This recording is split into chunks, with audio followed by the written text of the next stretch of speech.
اور ایک حدیث تو بچپن سے آپ نے سنی ہوگی نا کہ جس کے دل میں رائی کے دانے کے برابر تکبر ہوگا. یہ رائی کے دانے کا کیوں لفظ یوز ہوا؟ رائی کا دانہ بہت چھوٹا سا ہوتا ہے، ڈاٹ، نقطہ.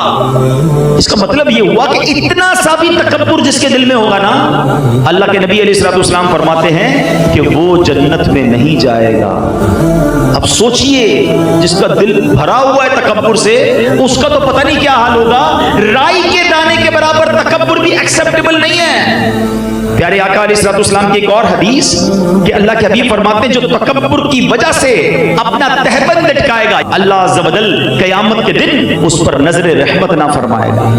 تو یہ بات انڈرسٹینڈ ہو گئی کہ بڑا گناہ ہے، کائنات میں ہونے والا بھی سب سے پہلا گناہ ہے اور کبیرہ گناہوں میں سے گناہ ہے. اب آؤ کہ تکبر ہوتا کیسے ہے.